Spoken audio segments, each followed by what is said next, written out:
Reporter ടിവിയുടെ കൊല്ലം ബ്യൂറോയുടെ ഓഫീസിന് നേരെ ആക്രമണം. അജ്ഞാത സംഘം ഓഫീസിലേക്ക് സ്ഫോടക വസ്തു എറിഞ്ഞു. CCTV ദൃശ്യങ്ങൾ കേന്ദ്രീകരിച്ച് പോലീസ് അന്വേഷണം ആരംഭിച്ചിട്ടുണ്ട്. ദൃശ്യങ്ങളിലേക്ക് ആദ്യം.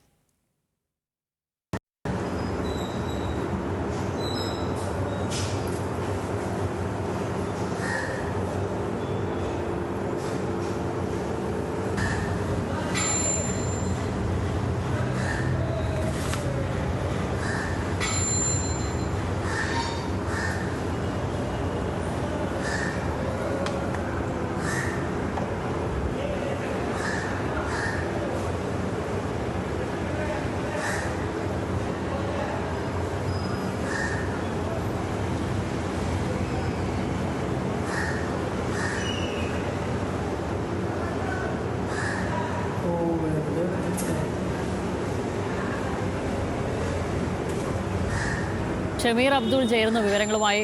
ഷമീർ, ഇതൊരു തീരുമാനിച്ചുറപ്പിച്ചുള്ള ആക്രമണം തന്നെയാണ്. ബ്യൂറോയിൽ ആരെങ്കിലും ഉണ്ടായിരുന്നോ?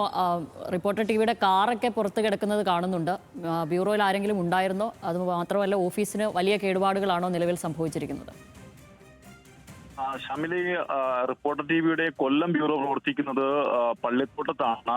HNC കാമ്പൗണ്ടിന് സമീപത്താണ് ഇത്തരത്തിൽ ഈ ബ്യൂറോ പ്രവർത്തിക്കുന്നത്. തികച്ചും ഇത് കരുതിക്കൂട്ടിയുള്ള ഒരു അക്രമമാണ് നടന്നിരിക്കുന്നതെന്നാണ് നമുക്ക് ദൃശ്യങ്ങളിൽ നിന്ന് വ്യക്തമാക്കുന്നത്. എന്തായാലും ബ്യൂറോയിൽ ആരുമില്ല. 3 ജീവനക്കാരാണ്. റിപ്പോർട്ടർ സഹിതം റിപ്പോർട്ടറും ക്യാമറമാനും ഡ്രൈവറും ഒപ്പം 3 പേരാണ് സാധാരണയായി ബ്യൂറോയിൽ ഉണ്ടാകാറുള്ളത്. എന്നാൽ രാത്രികാലങ്ങളിൽ ബ്യൂറോയിൽ ആൾ ഉണ്ടാകാറില്ല.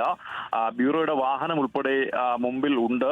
അതായത് ഏകദേശം പുലർച്ചെ 3:15 കൂടിയാണ് 2 സംഘം ആ ബൈക്കിലെത്തുകയും പിന്നീട് അതിലൊരാൾ ഹെൽമെറ്റ് ധരിച്ച ഒരാൾ ആ പരിസരത്തേക്ക് കടന്നു വരികയും തുടർന്ന് ആ പരിസരം വീക്ഷിച്ച ശേഷം കയ്യിൽ കരുതിയിരുന്ന ബിയർ കുപ്പിയിൽ അതിൽ പെട്രോൾ ബോംബാണ് എറിഞ്ഞതെന്നാണ് ഇപ്പോൾ പ്രാഥമികമായി പോലീസ് കരുതുന്നത്. അത് കത്തിച്ച് ആ ബ്യൂറോയുടെ വാതിലിലേക്ക് എറിയുകയായിരുന്നു. തുടർന്ന് വലിയ സ്ഫോടന ശബ്ദം കേട്ടു എന്ന് നാട്ടുകാർ ഉൾപ്പെടെ പോലീസിന് മൊഴി നൽകിയിട്ടുണ്ട്. എന്തായാലും റിപ്പോർട്ടർ ടിവി കൊല്ലം ബ്യൂറോ ചീഫ് ഉൾപ്പെടെയുള്ളവർ ഇതുമായി ബന്ധപ്പെട്ട് പരാതി പോലീസിന് നൽകിയിട്ടുണ്ട്. വിവിധ CCTV ദൃശ്യങ്ങൾ ACP രാജേഷിന്റെ നേതൃത്വത്തിൽ പരിശോധിക്കുകയാണ്. എന്തായാലും ഈ ബ്യൂറോയ്ക്ക് സമീപം പോലീസിന്റെ കാവലും ഇപ്പോൾ ഏർപ്പെടുത്തിയിട്ടുണ്ട്. എന്തായാലും ഈ അജ്ഞാത സംഘം എന്തിനാണ് ഇത്തരത്തിൽ ഈ ബ്യൂറോ ആക്രമിച്ചതെന്നുള്ള കാര്യത്തിൽ വ്യക്തതയില്ല. എന്തായാലും പ്രതിയെ ഉടൻ തന്നെ പിടികൂടും എന്നാണ് ഇപ്പോൾ പോലീസ് വ്യക്തമാക്കുന്നത്. എന്നാൽ സമീപത്തെ പരിസരത്തേക്കുള്ള CCTV ദൃശ്യങ്ങൾ ഇപ്പോൾ പോലീസ് ശേഖരിച്ചു വരികയാണ്. ഇത് ബ്യൂറോയുടെ മുമ്പിലുള്ള CCTV ദൃശ്യങ്ങളിൽ നിന്നാണ്.